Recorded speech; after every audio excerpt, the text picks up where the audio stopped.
Hello friends, welcome to the Chitra science hub. हमारा आज का टॉपिक है dyes, colour and constitution. Colour के रिगार्डिंग हमारी जो है दो थ्योरी दी गई हैं। पहली है हमारी क्रोमोफोर ऑक्सोक्रोम थ्योरी और दूसरी है हमारी मॉडर्न थ्योरी जो इस कलर के रिगार्डिंग दी गई है हमारी। तो आपका जो फर्स्ट थ्योरी है हमारी क्रोमोफोर ऑक्सोक्रोम थ्योरी, ये ओटो और विट ने दी थी 1876 में।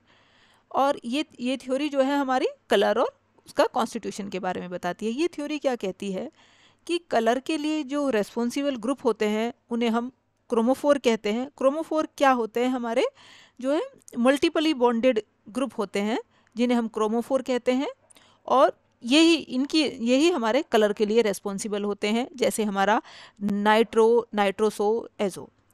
अब क्यों ये हमारे कलर के लिए रेस्पॉन्सिबल है? The presence of A chromophore is not necessarily sufficient for colour. ने कहा केवल क्रोमोफोर की प्रेजेंस ही कलर के लिए रेस्पॉन्सिबल नहीं है। किसी भी सब्सटेंस के लिए कलर दिखने के लिए क्रोमोफोर का कॉन्जुगेशन में होना जरूरी होता है। कॉन्जुगेशन हम किस चीज़ को कहते हैं? अल्टरनेट डबल और सिंगल बॉन्ड को। तो क्रोमोफोर मॉलिक्यूल को हमारा जो है कॉन्जुगेशन के साथ होना चाहिए। तो इस एक्सटेंसिव कॉन्जुगेशन की वजह से ही हमें कोई चीज़ जो है वो कलर दिखाई देती है। और इस तरह की कॉन्जुगेशन जो है हमारी जनरली एरोमेटिक रिंग्स में पाई जाती है। तो जैसे कि एग्जाम्पल से बताया गया है कि नाइट्रोमीथेन जो है हमारा कलरलेस है, जबकि इसमें हमारा नाइट्रो ग्रुप जो है, नाइट्रो ग्रुप हमारा जो होता है ये जो है क्रोमोफोर है। नाइट्रो ग्रुप होने के बाद भी नाइट्रोमीथेन जो है कलरलेस है। क्यों कलरलेस है? क्योंकि जो क्रोमोफोर है उसे आगे फर्दर कॉन्जुगेशन नहीं मिल पाई। दूसरी तरफ 1-नाइट्रोनेफ्थलीन जो है वो येलो कलर की है। क्यों? क्योंकि इस नाइट्रो ग्रुप को आगे बेंजीन रिंग से कॉन्जुगेशन मिल गई।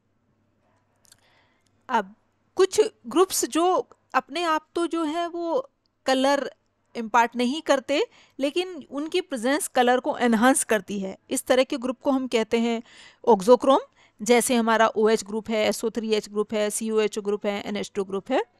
ये हमारा इस एग्जाम्पल में दिख रहा है। जो हमारा ये एजो ग्रुप है ये तो क्रोमोफोर है। अब जब इसके साथ एक ऑक्सोक्रोम जुड़ गया, OH ग्रुप, तो हमारा कलर पहले रेड था, अब ये ब्राइट रेड हो गया। तो ये कलर एनहांसर होते हैं। ऑक्सोक्रोम की प्रेजेंस जो है वो कलर को बढ़ाती है। किस तरह से बढ़ाती है? इनका जो लोन पेयर का इलेक्ट्रॉन होता है वो हमारा जो क्या है, जो है कॉन्जुगेशन को और बढ़ा देता है। जैसे ये हमारा एग्जाम्पल है, जो बेंजीन हमारी कलरलेस होती है, जैसे इसमें नाइट्रो ग्रुप लग गया तो पेल येलो कलर की हो गई। अब ये क्रोमोफोर के कॉन्जुगेशन में आ गया हमारा जो ये रिंग के डबल और सिंगल बॉन्ड थे हमारे। तो अब हमारी जो बेंजीन कलरलेस थी वो नाइट्रो ग्रुप लगने से नाइट्रोबेंजीन जो है पेल येलो कलर की हो गई।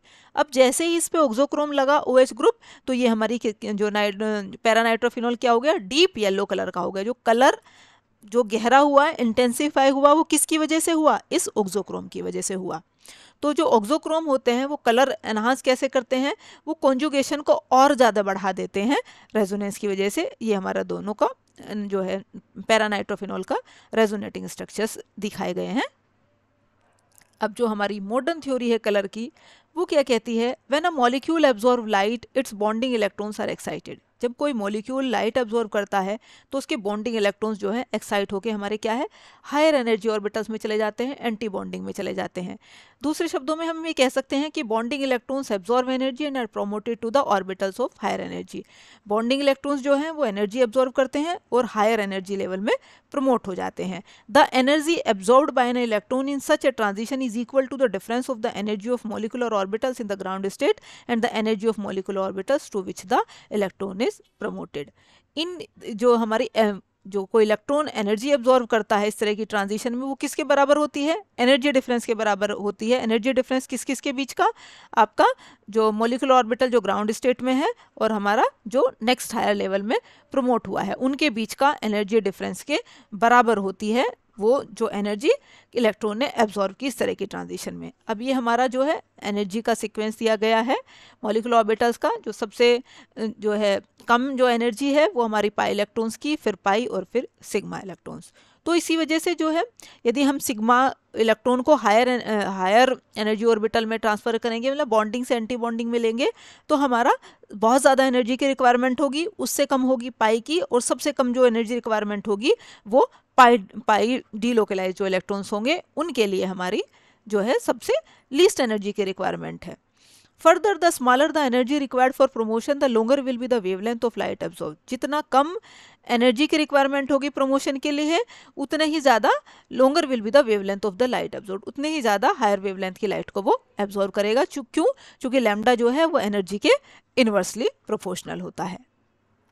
फॉर एग्जाम्पल जैसे कि हम देखें, मीथेन है सिग्मा इलेक्ट्रॉन्स ओनली, मीथेन के पास केवल सिग्मा इलेक्ट्रॉन होते हैं। On excitation absorb large energy and smaller wavelength in the far UV region. अब ये जब हम रेडिएशन एब्जॉर्ब करते हैं तो सिग्मा इलेक्ट्रॉन्स जो है सिग्मा के एंटी बॉन्डिंग में पहुंच जाते हैं, और जो चूंकि लार्ज एनर्जी रिक्वायरमेंट होती है इस प्रोसेस के लिए, जो हमारी विजिबल रीजन में नहीं होती, फार यूवी रीजन में होती है। इस वजह से मीथेन जो होता है हमारा कलरलेस होता है। अब यदि हम इथाइलिन की बात करें तो इसके पास पाई इलेक्ट्रॉन्स होते हैं जो एब्जॉर्ब करके पाई की एंटी बॉन्डिंग से पाई की बॉन्डिंग से पाई की एंटी बॉन्डिंग में चले जाते हैं।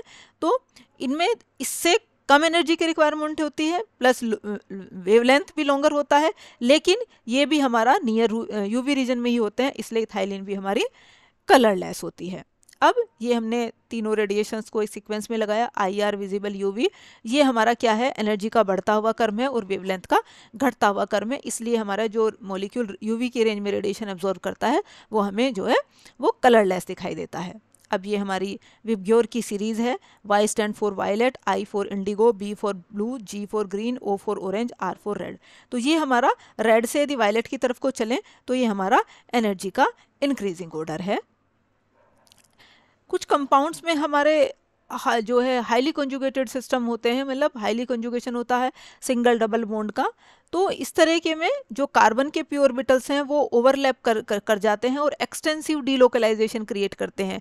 तो ये इस एक्सटेंसिव डीलोकलाइजेशन से क्या हो जाता है, मॉलिक्यूल जो है हमें क्या है, कलर दिखाई देने लग जाता है। क्यों? क्योंकि जो डीलोकलाइज्ड पाई इलेक्ट्रॉन्स हैं, जैसे कि हमने भी पढ़ा, इनकी सबसे कम एनर्जी होती है हमारी। जब ये इलेक्ट्रॉन्स का हमारा हायर एनर्जी ऑर्बिटल्स में प्रमोशन होता है तो ये मिनिमम एनर्जी की रिक्वायरमेंट होती है, तो मिनिमम एनर्जी की रिक्वायरमेंट होती है तो वेवलेंथ हमारा उतना ही ज़्यादा होगा। The delocalized electrons in such a system being in a higher energy orbital than sigma and pi orbital require less energy for excitation. Come energy की रिक्वायरमेंट होती है एक्साइटेशन के लिए। They absorb longer wavelength, और ये longer wavelength को absorb करते हैं विच fall in the range of visible spectrum, जो हमारा विजिबल स्पेक्ट्रम की रेंज में आ जाता है। इस वजह से हमें कलर दिखाई देने लग जाते हैं, hence the compound shows colour. Thus beta carotene, the orange pigment of the carat with 11 conjugated double bonds has a highly pi delocalised electron system. इस वजह से जो बीटा कैरोटीन है हमारा वो ऑरेंज कलर का दिखाई देता है। क्यों दिखाई देता है? क्योंकि इसके अंदर 11 कंजुगेटेड डबल बॉन्ड्स होते हैं, तो हाईली डीलोकलाइज्ड सिस्टम है, इस वजह से ये हमें कलर दिखाई देगा।